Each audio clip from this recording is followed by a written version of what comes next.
Greetings, and welcome to Eitz Chaim's weekly podcast, recorded live in Richardson, Texas. We invite you now to join us for one of our synagogue's Shabbat messages. Essentially, this morning we talked, as I said, just a bit about the restoration of Israel. And as I said, this is a basic component of the gospel. You know, ask your average Christian, what is the gospel? They say, John 3:16. God so loved the world, gave his only begotten Son, i.e., someday we die and go to heaven forever. That's kind of what it boils down to. Whereas the gospel is a story that's told throughout the Tanakh. It's told it's stated throughout Torah, and it unfolds from the very beginning, from that very beginning where, the Lord says to the serpent, he says, I'm going to put enmity between your seed and her seed. And then he introduces the he. He is going to crush your head. You're just going to strike his heel.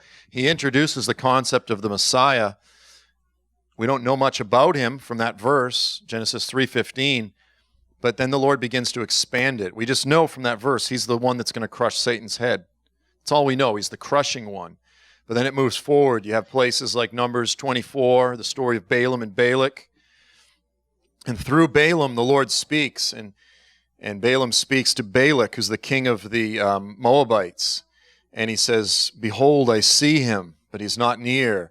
I behold him, but he's yet far off. And he says, a star will rise from Jacob, a scepter from Israel. So now we know that this one that was introduced, the crushing one, he's going to be a king of Israel. And then it says, and he will crush the foreheads of Moab. And the Lord begins naming names. It's not just he's going to crush Satan's head. He's like, oh, by the way, I mentioned earlier the seed of Satan. Now he's going, it's Moab. He starts actually naming names and peoples and tribes. And so the story that unfolds, again, throughout the Torah, throughout the prophets, it is the story of the coming king of Israel, the establishment of the kingdom of Israel, the scepter that will rise from Israel, that will crush Israel's enemies, i.e. the seed of Satan, those that give themselves over to the everlasting hatred. And so the story of the gospel, very simply stated, it is and always has been a very Israel-centric story. Now this drives Gentiles crazy, especially Americans, because, as I always say, Americans, get over it, Americans, we think the world revolves around us. Now, granted, you could say we have the largest economy, the most powerful military in the world, this, that, and the other thing. We're largely isolated, so it's easy for us to be ignorant of foreign cultures, blah, blah, blah, all the excuses. But, the average American, and I always, whenever I do prophecy seminars, the main question that I always hear, first question, Q&A time, first hand, Joel, where is America in Bible prophecy? Always, except for when I go to Australia. No one says, hey mate, where's Australia in Bible prophecy? No, they don't ask that. Even the Canadians aren't like, what was a Canadian accent? The Canadians aren't like, hey, so where's Canada in Bible prophecy? It's an American phenomenon. We think that because we think the world revolves around us, we think God's world should revolve around us. We're like, wait a minute, this whole story's not about us? Like, no, actually, you guys are like those at ease in the coastlands. You kind of mention peripherally at best. This is a very Jerusalem-centric, geographically rooted story. Now, we get to be part, if we're Americans, Gentiles, and those at ease in the coastlands, we get to be part of the story. We are just as important to God, but we need to understand that the story is a very Israelocentric story. And, as such, there is a very specific geography to the story.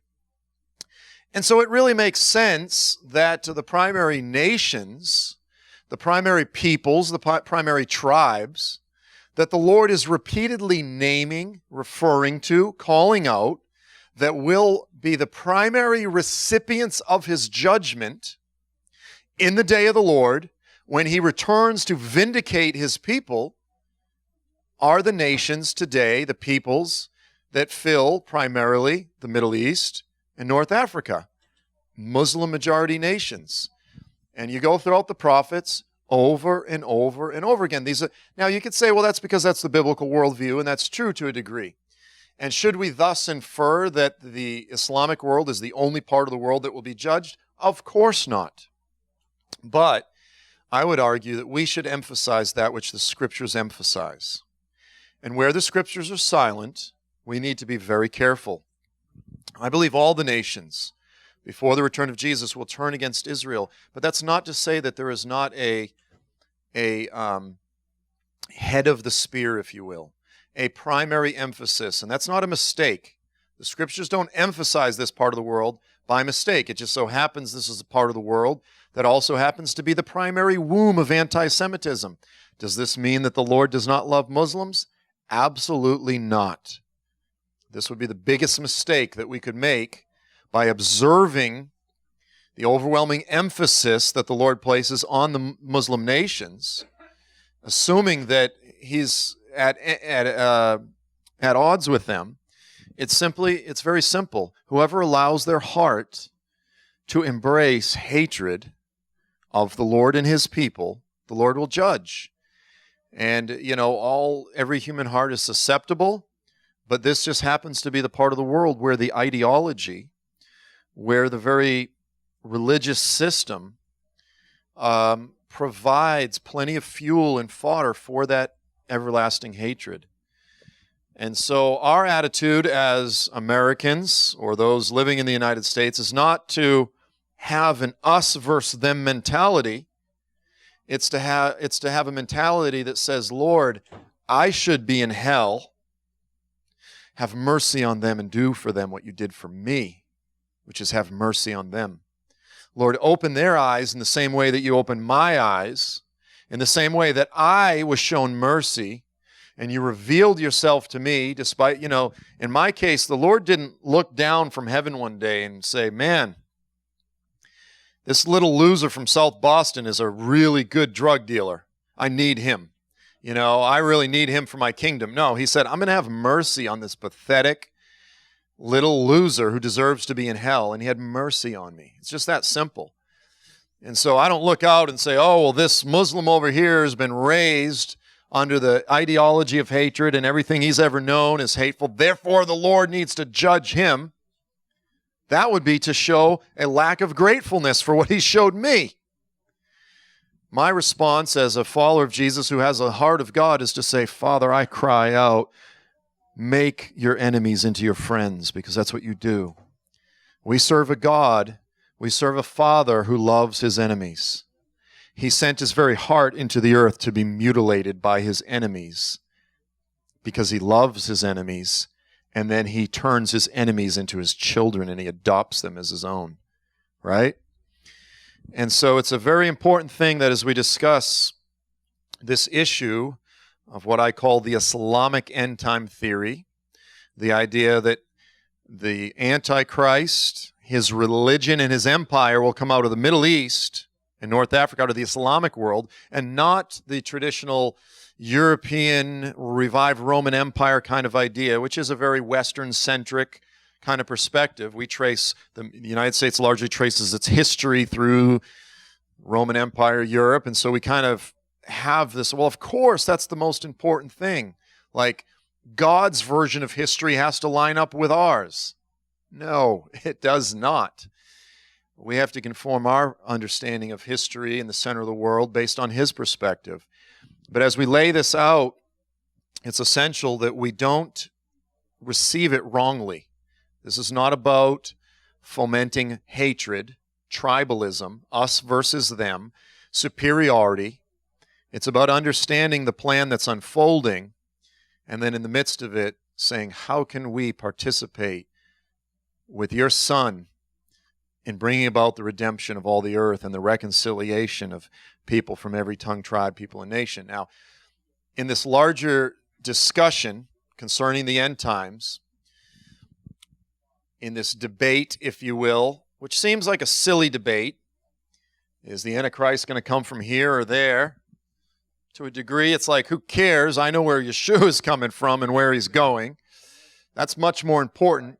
But nevertheless, to be clear, I always point to Matthew 16, where Jesus rebuked the scribes and the Pharisees. And he goes, you guys know how to interpret the signs of the weather.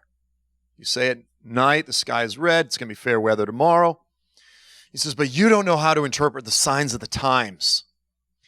And so if Jesus rebuked the scribes and Pharisees for not being able to interpret the words of the prophets as they relate to the signs of the times, the events unfolding in the earth in his day, then how much more we who are his followers should be able to understand the signs of the times and the words of the prophets, right? So the Lord wants us to understand these things. He doesn't want us to put all of our emphasis on these things. He wants us to put our emphasis on the return of Yeshua and the kingdom that will be established when he returns. And this little brief period of tumult, this cataclysmic period right before the return of Jesus, that's called the birth pangs, right? He wants us to understand the birth pangs, but he doesn't want us to put most of our focus on that. When you have your first baby, you go to the Lamaze class.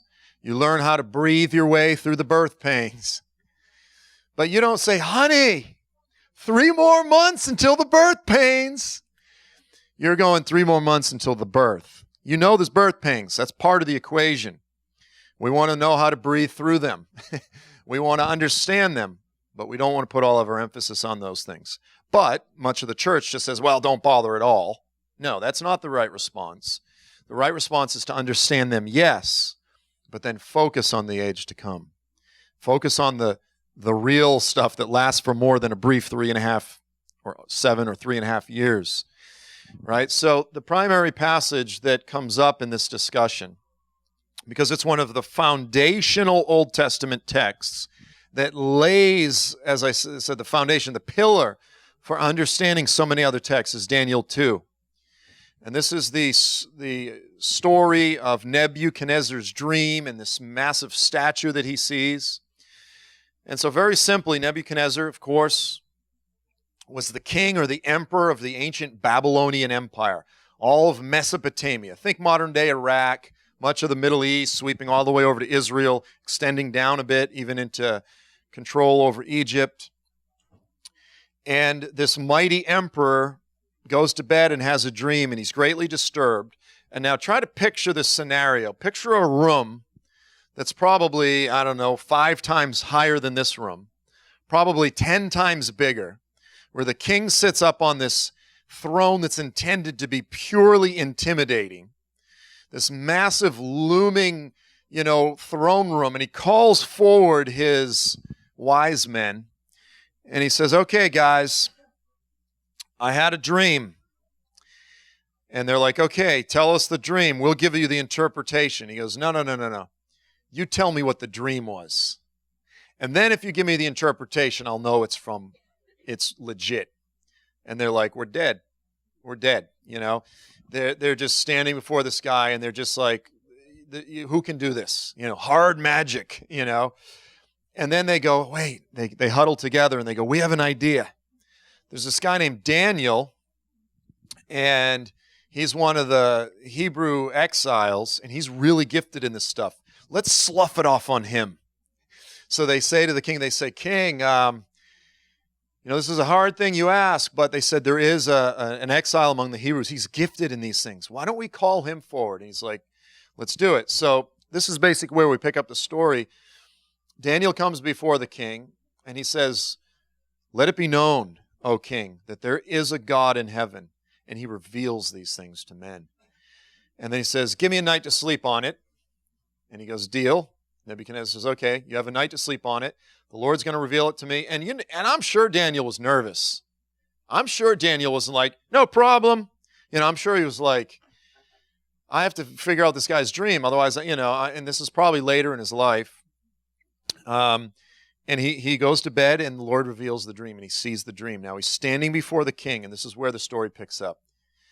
And so, beginning in verse 32, Daniel's standing before the king, and he says, "You, O king." Now picture this. This has, been a couple days. The king is greatly disturbed. Here's Daniel. He's standing there in the courtroom, the throne room.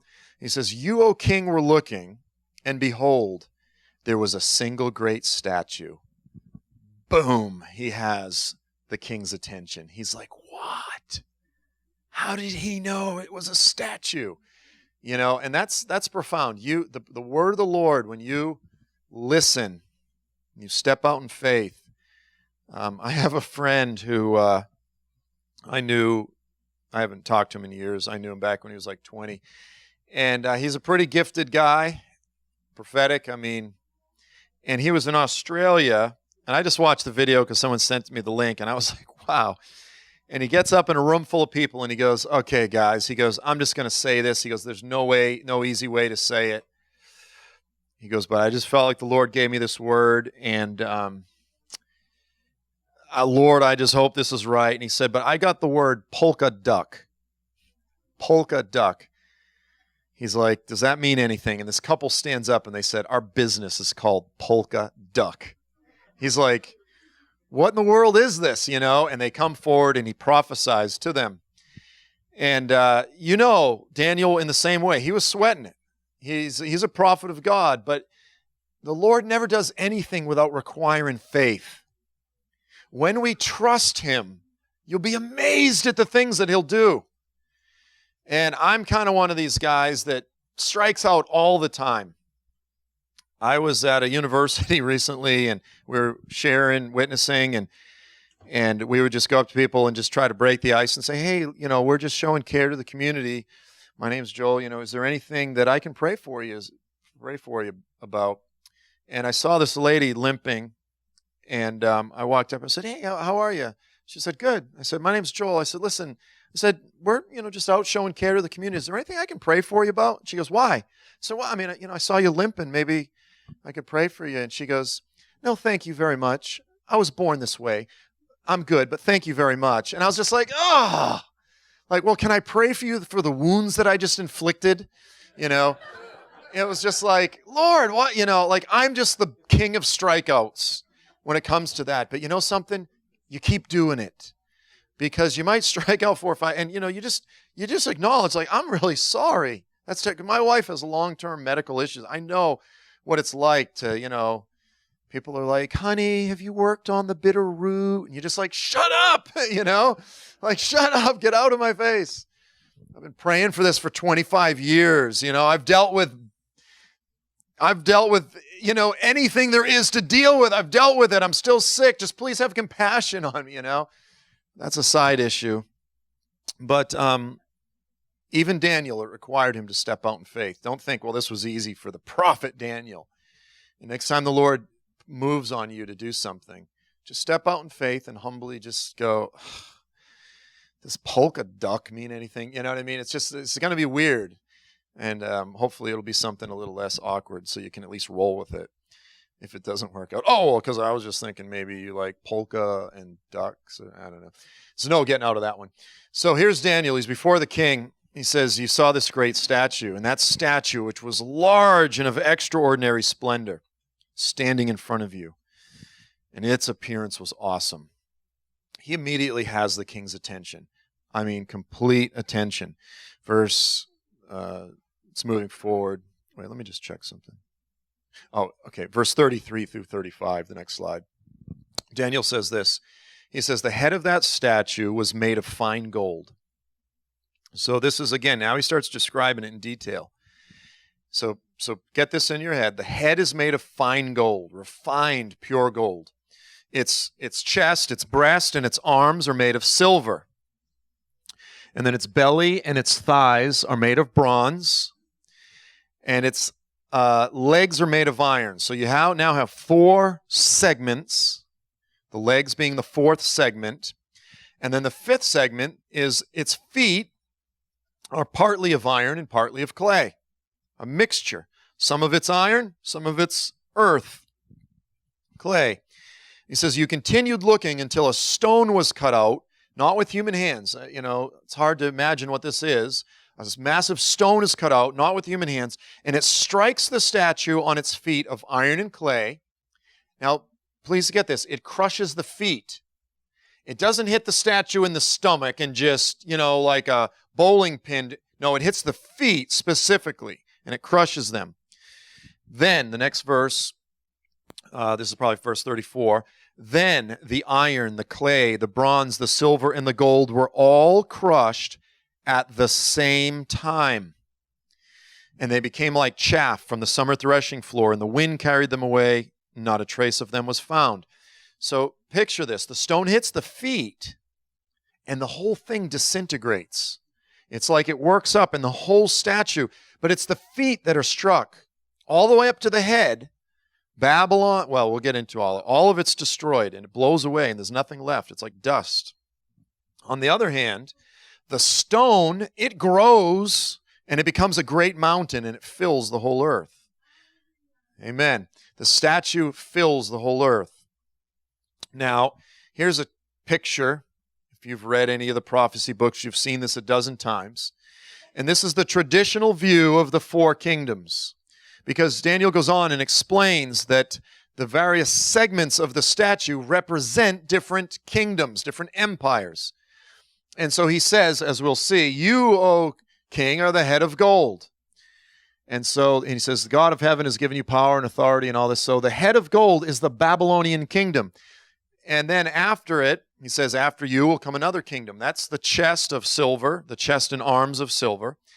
And just about universally, most commentators that are futurists, they believe this is actually prophecy.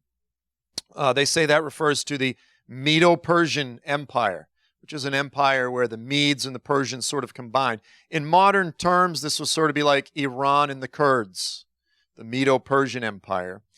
And then the belly and the thighs of bronze. Now notice it's the belly all the way down into the legs, the thighs, of bronze. That people say that's the Greek Empire. And then most people say that the legs of iron represents the Roman Empire. And then oftentimes they'll say the feet represents a revived Roman Empire, which is the kingdom of the Antichrist at the end of the age. Okay? So what's interesting is you actually have 5 segments when you include the feet, but the prophecy goes on to only refer to the legs and the feet as the fourth kingdom. So it refers to the legs and feet, even though there's 2 segments, there's 2 phases, it refers to that kingdom as if it's a singular kingdom. So you have the singular kingdom, which has 2 phases. And of course, we know that Jesus returns. That's the stone cut out without human hands that returns during the time of the feet. So that, at least the feet, clearly exist at the end of the age, right before the return of Jesus. So here's where it's explained. Daniel says, you, O king, are the King of kings. The God of heaven has given you kingdom, power, strength, and glory. But after you shall arise another kingdom. So now notice the context. This is a dream that was given to who? Nebuchadnezzar. He was the king of Babylon. What was the dream about? It was about his kingdom and a series of kingdoms that would replace his. And so it says, after you will arise another kingdom. And then another comes a third kingdom. That's the Greek. And in other portions of Daniel, it names the other kingdoms. It says the kingdom of Media and Persia. Elsewhere it says the kingdom of Yavan, which in Hebrew, which we translate as the Greek Empire. But it never mentions by name the fourth kingdom. It just calls it the fourth kingdom. Now, if you open your Bible, we know it's the Roman Empire. Why? Because it says so in the subheadings. It's not actually in the Bible, but because a lot of Bibles say the Roman Empire, we go, oh, it must be the Roman Empire. It never actually says that. And all it says is it describes this fourth kingdom, and this is what it says. It says the fourth kingdom, it's going to be strong as iron. And in the same way that iron crushes, that kingdom is going to break in pieces and crush all of the others. What are all the others? Again, we know it's Babylon, Medo-Persia, and Greece. The fourth kingdom is the kingdom that crushes Babylon, Medo-Persia, and Greece, because the text says it will crush all of the others. It doesn't say it will crush two of the others.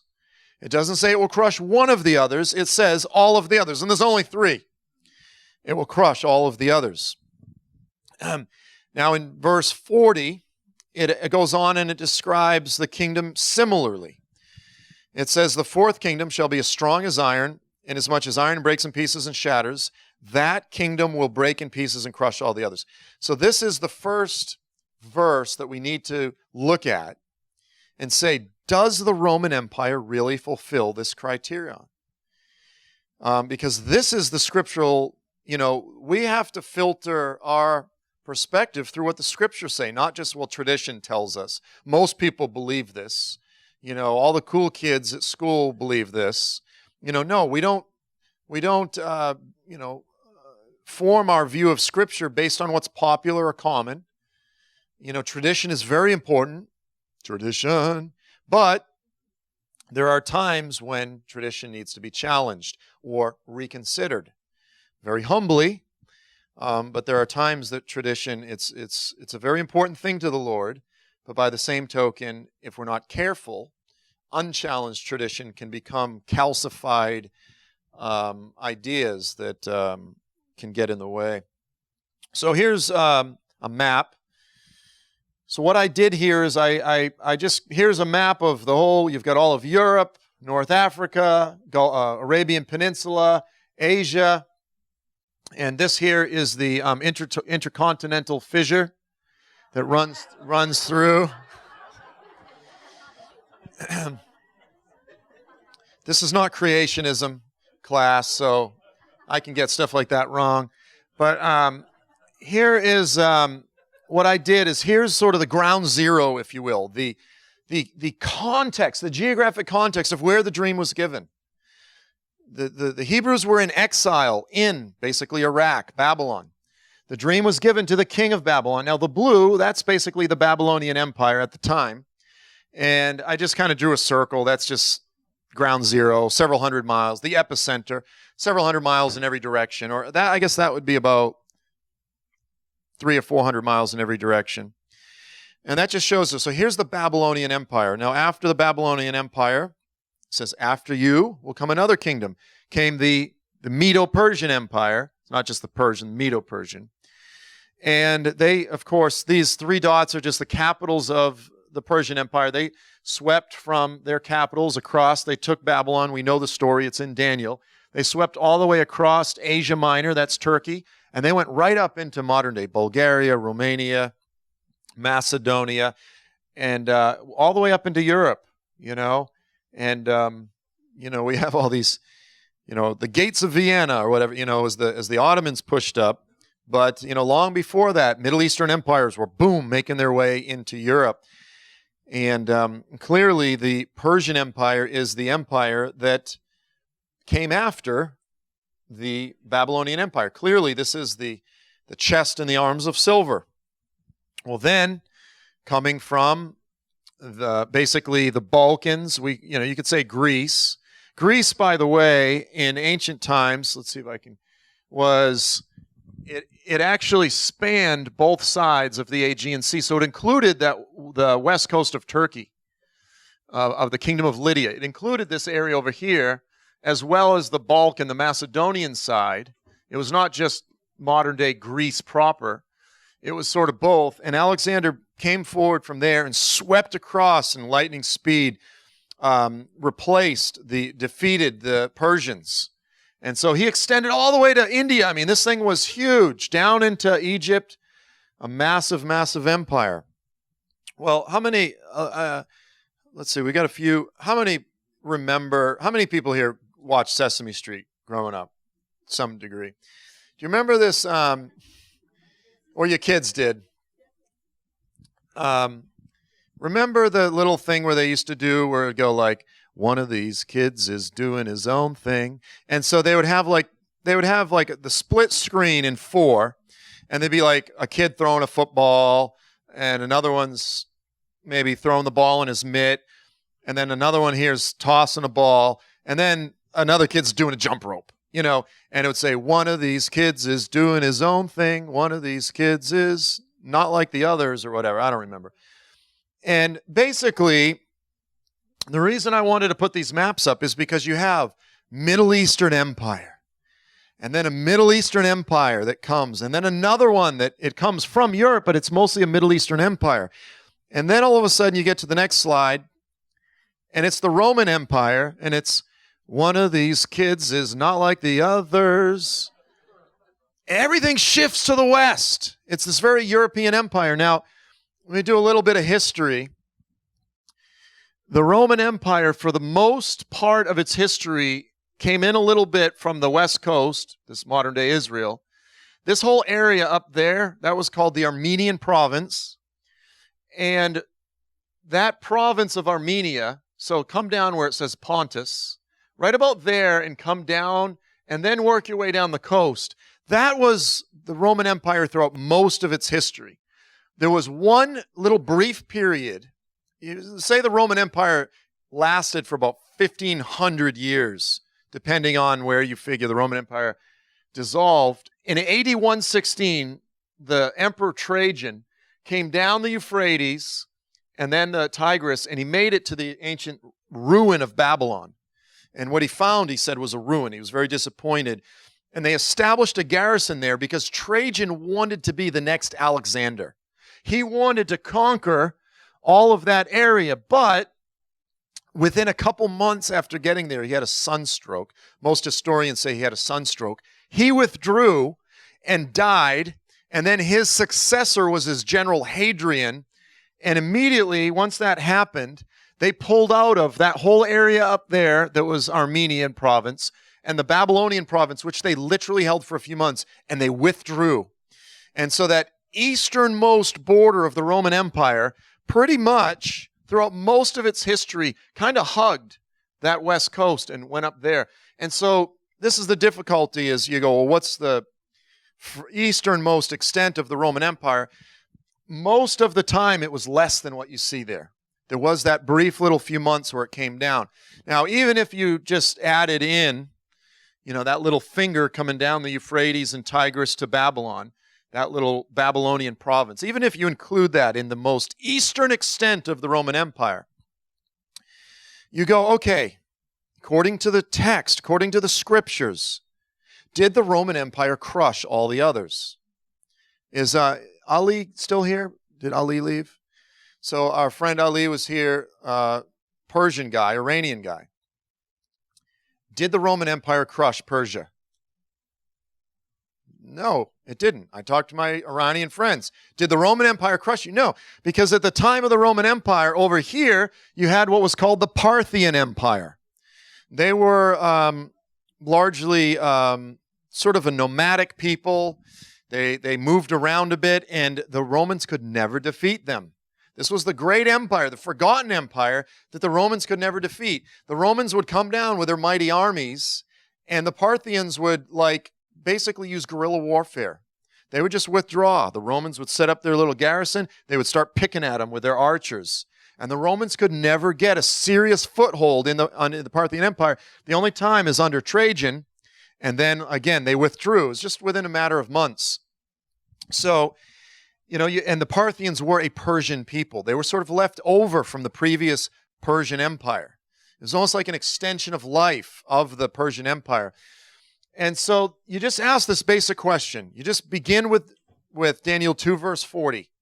At the time of its rise, the fourth kingdom would crush all the others. So, okay, did the Roman Empire crush Babylon, Medo-Persia, and Greece? And the answer is, you try to shoehorn it in. And some people go, well, Joel, really, what's being said here is, it's kind of like, the Russian Matryoshka dolls. The little thing, one in the other. They're like, no, it's a series of empires that crush one after the other. And I go, I totally understand that. The problem is that is not what the text says. It doesn't say one is going to replace the next one. It says it will crush all of the others. And so that's the first one is Daniel 2:40. But then there's also the statement that when the rock comes and crushes the feet, which is the revival. So if the Roman Empire were fully revived today, and becomes the feet of iron and clay, which many people say that's what it represents. And then the kingdom of Messiah came and crushed that empire, would all of the others be crushed at the same time? And the answer is no. Unless the point is just to say he comes and crushes the whole world, which you could argue. But again, if it's by virtue of the feet being destroyed, all the others are destroyed at the same time, then it becomes very difficult to make the Roman Empire fit. Now go to the next slide. Oh, sorry. There's a better map of the Roman Empire as it existed at most of its period of its greatest extent. But now go to the next slide.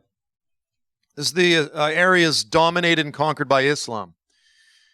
Out of Mecca, down here in, on the west coast of Saudi Arabia, Islam burst forth out of the whole region.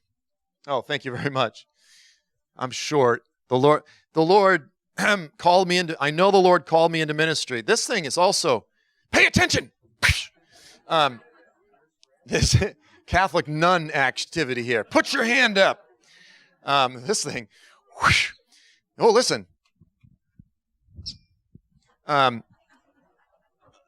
know the Lord called me into full-time ministry because he gave me economy class legs. And at some of the weird prophecy conferences, I suggest that maybe the government bred a little dachshund into me. But let the reader understand. So if the Islamic Empire burst forth and really just within just such a brief time conquered so much of this, and technically it was, in here in Africa, it more hugged the north, but it was not long before they're pushing south through so much of Africa, all the way over to Spain, Cordova, again, all the way over to India. Does the Islamic Empire meet the scriptural criteria of having crushed all the others? And the answer is absolutely yes, completely. And so if we're just beginning with this basic concept of which one meets the scriptural descriptions, the Islamic Empire meets it without trying. The Roman Empire, you sort of have to shoehorn it in to fit. You have to kind of figure out a way of saying, well, I know the scriptures say it will crush all the others, but it doesn't really necessarily mean that. And that's the only way we can make the Roman Empire fit. Now, again, we spoke about the nature of its rise. Once again, this is just reiterating that at the time of its demise, when the kingdom is destroyed, the revived version of this kingdom is destroyed. Babylon, Medo-Persian, Greece are all destroyed at the same time, right? Now, here's another map. So when you begin with the basic, simple principle that we start from, I like this. It gives me like authority. And we need to pay attention. When you begin with a simple principle that, look, this right here, that's the center of the story. Yeshua is coming back to restore the throne of David from Jerusalem. This is the apple of God's eye. This is the navel of the whole earth. This is the belly button of the universe. Then it only makes sense when you look at the nations that are Muslim majority and you go, is there a devil? Is there a Hasatan? Yes, he's real. And has he been encircling the throne of David for the past 1,400 years? Yes. And once you come to the scriptures understanding the Jerusalem centricity of the story, you go, what's more relevant, Europe or the Islamic world? And you kind of look at it and you go, how could we have missed this? How is it that we have not been going, yeah, this is probably relevant? And it just so happens that this is the parts of the world that the prophets are repeatedly naming, stating, and saying, judgment on the day of the Lord comes to Egypt and Put and Cush and Saudi Arabia and Assur and Lud and Persia. And it's so many of the prophetic passages. These are the nations that are being named in the context of the judgment of the Lord. Now we have to reconcile that with the picture we looked at earlier, which is that it's also out of that part of the world that he's going to bring a great revival. Yes, but it's also out of that part of the world that the Lord has allowed Satan to raise up his resistance army, right? The Lord has a plan of redemption. Satan is doing everything he can to resist the fulfillment of the Lord's plans and the reestablishment of the throne of David. Does it take How much discernment does it take to look at the Temple Mount today and say, this is the spot that Yeshua is going to come back and rule the world from? And then go, yeah, because Satan pretty much planted a monument of defiance on that very spot with the scriptures from the Quran that says, far be it from God that he would have a son. And go, that is such a coincidence. I mean, that's literally what you're like, isn't that weird? That the very spot becomes one of the greatest points of contention in all the earth. That's because Satan is fomenting a resistance movement. It's very simple. It's amazing how skepticism works. I'll tell you a funny story, not a funny story, I'll tell you a story that goes along with the message I shared earlier and then get back to the message here. I was interviewing a young girl who's a leader in the Iranian church. And when she was 11 years old, her father left her and her mother, moved to another city, and as a result, she and her mother were dirt poor, all by themselves. Country's already incredibly poor.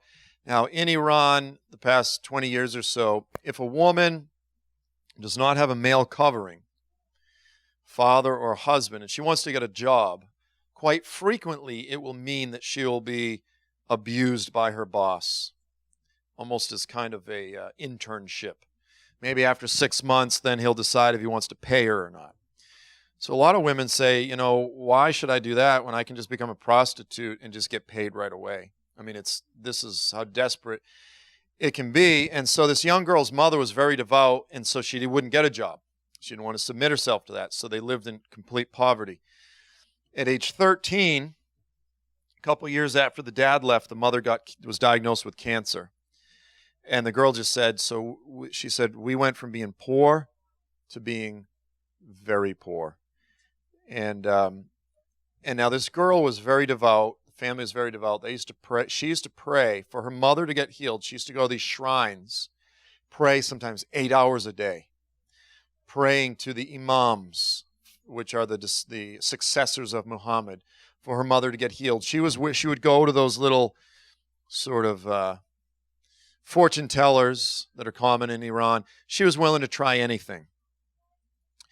She was coming home from this mountain shrine one day, and someone told her about Jesus for the first time in her life. Never heard anyone say this about things that they said about Jesus. And they said, Jesus answers prayers. And she was so excited. She said, I'm going to try this. She was willing to try this. I'm going to go pray to Jesus for my mother, and maybe he'll heal my mother. And so she goes home that day. And as she gets home, her mother, she just gets completely distracted because her mother was incredibly sick that day. And she's trying to take care of her, and her mother at 12 o'clock in the afternoon, exactly right at noon, passes away. And so she's this little girl that's like 15, 16 years old. How let's see, you said you're 14? How old are you? 16? So, a little girl all by herself, 15, 16 years old, no one in the world. And she goes, I was in shock. And she said, I just stood there next to my mother. And she said, for hours. And I just didn't know what to do. And her friend came over and mourned with her, and she left. And she said, still, I just stood there for hours. And then she said, at 6 o'clock at night, she said, I remember it was exactly 6 hours later. All of a sudden, it popped back in my head that someone had told me about Jesus that day. And I didn't know what to do, and I just started praying to Jesus for the first time in my life. And she said, Jesus, she said, this person told me about you, and I was so excited. I thought, maybe if I pray to you that my mother would get healed, but now it's too late. Now she's dead. I'm all alone. I don't know what to do. Jesus, can you help me? Just that simple. The mother started coughing. So literally, I'm interviewing this girl. What pops in my head, the first thing that pops in my head is she was probably in a really deep coma. She was probably mostly dead. Now, think about the way the skeptical mind works. Because it is so much more reasonable to conclude, there's 60 seconds in a minute, 360, I guess that would be 3,600 seconds in an hour, times 24. So that in this girl's entire life, of all the moments in her life, that one moment that she prayed to Jesus the first time in her life, it just so happened to coincide with the moment that her mother woke up from what appeared to be death for 6 hours. Because that's just so reasonable. But yet that's what happens to the skeptic. We go, yeah, probably, she probably. What's that? Yeah, great man of faith. So then she says, my mother woke up and started freaking out. She went to the hospital. We went to the hospital. They started doing all these tests. They did all these tests. And her mother didn't have a lick of cancer.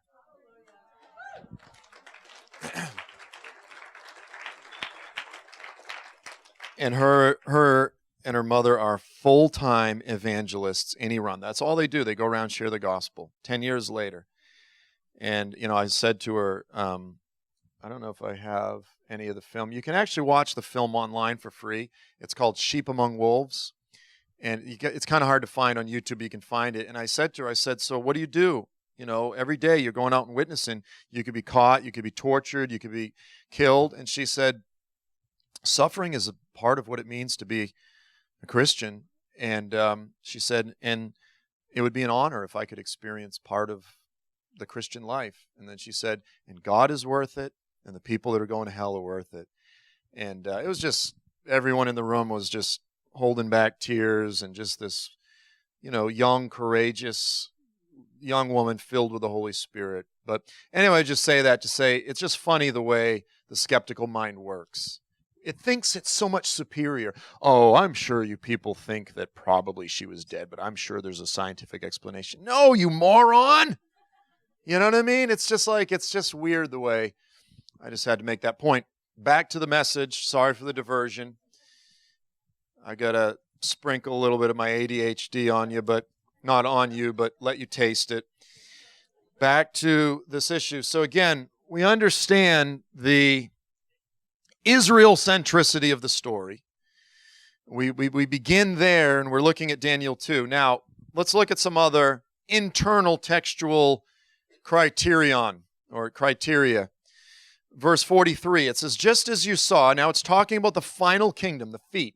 Just as you saw the iron mixed with baked clay, so the people will be a mixture and will not remain united any more than iron mixes with clay. Every translation's a little different here. This is one of those sort of, because this is Aramaic. Parts of Daniel we have in Aramaic, not Hebrew. And it's kind of a riddle, and it's a little bit of an enigma, and they've had a hard time translating it. As the iron's mixed with clay, the people will be a mixture. They won't remain united any more than iron mixes with clay. But here's the interesting thing, is that in the Aramaic, the word for mixed is Arab, which in Hebrew is Arab, right? And in Arab, it's Arabi, Arab. In Arabic today, a car is an Araba. The wheels spin around like a blender. They mix. The word Arab comes, the etymology biblically is the story, okay, to the Ishmaelites, to the Edomites, don't intermarry with the Ishmaelites. The word for holiness is what? It's kadosh. It's to be set apart. It's a lack of mixture. Unholiness is mixture. And so this was the picture of the Arabs were known essentially as the mixed ones. And it's not to say the Lord doesn't, don't get me wrong. It's not like to say the Lord doesn't, my family is a transracial family. It's not an issue of, but the point was in this context, don't intermarry with the pagans. If you do, they will lead you after other gods. It'll be a stumbling block. And so the children of Ishmael and the children of Edom intermarried, and then they intermarried with the pagans, and sort of the mixed pagan peoples became known as the mixed ones. And that's actually, so it's interesting that the text itself, if you were just reading it in Aramaic, it's basically saying, go to the next slide, just as you saw the iron Arabized, mixed. It's a riddle. It's like a riddle. As you saw it mixed with baked clay, may Arab, so the people will be Arab. And this statement, and they won't remain united any more than it's kind of a riddle, but it's making a statement just as clear. Let's see, I think I have it here. Go to the next slide. Yeah, as in Daniel 5, when Daniel sees the writing on the wall, mene, tekel, Perez, and Daniel reads it, the word Perez means divided. Now, in Semitic languages, Persian in Hebrew is paras. So Daniel sees Perez, and he interprets it as referring to the people that are about to replace the Babylonians. In Semitic rhyming, it's different than in English where we say like, the rat hit the cat with the bat. It's just the last letter, the last syllable of the word rhymes. Whereas in Semitic languages, it's almost a little bit more like modern rap. You can kind of fudge the rules. And so Perez is paras. And so Daniel goes, here's this kind of weird prophetic riddle.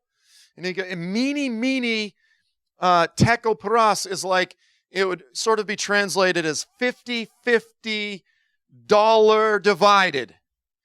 And so he interprets it as saying, your kingdom you've been tried, you've been found wanting, your kingdom's divided, Perez, and it's given to the paras. And so again, here in Daniel 2, I think we have a similar riddle. He goes, this fourth kingdom, it is the Arab kingdom. And it's the only way that you can actually make any sense of this incredibly cryptic verse is to simply look at the original language and go, oh, it just says Arab. And it's not that the Lord doesn't like Arabs. He's just saying this is primarily an Arab kingdom. And Islam, by the way, is an Arab supremacist thing. Why do you think guys in North Africa are somehow expected to name their children Arabic names? Why can't they name them African names? Because of the conquest of Islam and the enforcement of it. And why do you think they speak Arabic in Iraq? That's not the native language of Iraq. It's because Islam is very much an Arab supremacist force. Wherever it goes, it brings with it not just Islam, but Arabic culture, of which Arabic, the language, is a very important part. Let's look at another requisite to be the fourth kingdom. Verse 41, in that you saw the feet and toes, partly of potter's clay, partly of iron. The fourth kingdom will be a divided kingdom. Now, it's talking about the feet, but you could say it's referring to the whole kingdom. Now, was the Roman Empire divided? Well, it experienced a period of division between the East and the West, which lasted for about 350 years. So figure of its 1,500-year period, toward the end, it experienced division. The Islamic Empire, on the other hand, if we're comparing these two candidates, as soon as Muhammad died and his successors started debating among themselves, who should be the successor? It's similar to Mormonism. Suddenly the leader dies and they're like, what do we do now? But basically a division broke out between those that said it should be Muhammad's family after Ali, who was his son-in-law and stepson, and his friends, known as the Sahaba, like the disciples. And so on one side, those that thought it should be his family are the party of Ali, the Shia Ali. And then the other side are called the Sunni. From the very beginning, it's been a divided kingdom. It's always been divided. In fact, division is the very definition of Islam, to where, the past 15 years or whatever, you turn on the news, sectarian violence has struck Baghdad today. That's sort of the sanitized word that they use to say Sunnis blew up a Shia mosque. Thank you very much. Sunnis blew up a Shia mosque, etc., etc. They say, speak from your diaphragm. Speak from your diaphragm so that you don't hurt your vocal cords. I don't know what that means. I don't understand. Does that mean that I talk like this? My vocal cords still hurt. How do I talk from my diaphragm? I don't know. So here's a picture of the Sunni Shia division. The Sunnis are the majority sect. And is that your morning alarm? That's very soothing. I always put my alarm on like the gentlest, nicest thing. There's nothing worse than like, "Rah, rah, rah." You're like, I hate today. The Shia, on the other hand, are the minority sect. So roughly 12%, 13% of the Islamic world are the Shia, primarily in Iran, in the southern section from Baghdad down of Iraq, up in Azerbaijan, and Azerbaijan's here, and then over down here in Bahrain, the little island on the edge, and of course over in Lebanon. So it's strange that that's not blue. But then the rest of the world is Sunni, the majority sect, about 87%. So again, this is the division that has defined the Islamic world from the beginning. No doubt, which will define Islam right up until the very end. People are like, the Islamic world's going to be unified. No. It actually says, you've got these passages. I wonder if I have it in here. I don't think I do. Passages that say that in the land, the armies of the Antichrist start killing each other. They turn. It says, each man will seize the hand of his brother, and they will kill each other. You go, wait a minute, these are the armies of the Antichrist. I thought they get together when it comes to unify to defeat Israel. But even in the land, right up until the last minute, they're still divided. It's amazing. So once again, the Roman Empire, it's difficult to say that it meets the description of the divided kingdom. There was a period it was divided, but Islam once again fits perfectly. Now, of course, this is really just as simple as going back to the beginning of the story, back to the very beginning of the Bible, which pretty much, the end is told from the beginning. I mean, this is a very simple concept, but it really goes back to Ishmael and Isaac. And that ancient conflict between Ishmael and Isaac is playing out right up until this very day.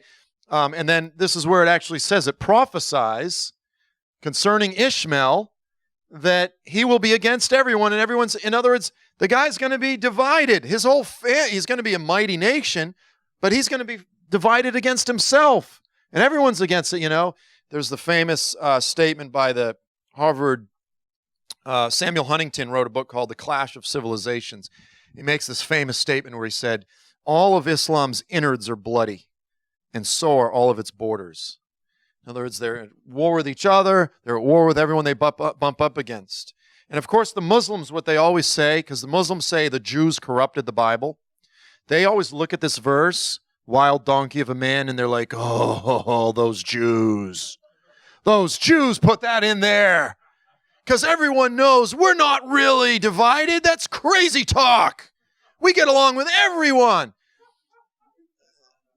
Ishmael. But, the Lord has good things for Ishmael too. But it's just funny that this is one of the big ones. The Jews obviously put that in there. So here's the issue with the Roman view. There it is. So I would argue the Roman Empire did not merely crush geographically. It failed to meet the description of crushing at all. What do I mean by that? Is that the issue is not simply borders, it's cultural, religious, and linguistically. So now listen, most commentaries you read, I've got honestly 150 commentaries on Daniel. I love surveying the broad history of Christian and Jewish interpretation of the prophecies of Daniel. But they'll all say clearly the Roman Empire was a brutal machine. That military, the legions they would crush uprisings. Yes, they were a killing machine. But the Roman Empire specifically is known, actually you can go to the next slide, is known for basically being an ancient nation-building empire of the ancient world. Now, when we go forward to Daniel 7 is basically a prophecy which now, instead of using the language of a statue, it's using the language of these beasts, but it's reiterating the same prophecy of Daniel 2. It's telling the same story over again using different symbolism. And so here, instead of a fourth kingdom, it refers to the fourth beast. And notice what it says in Daniel 7. After that, in my vision, now Daniel has this vision, I looked, and there before me was the fourth beast. The fourth beast is terrifying, frightening, very powerful. It had large iron teeth. It crushed and devoured its victims, and it trampled underfoot whatever was left.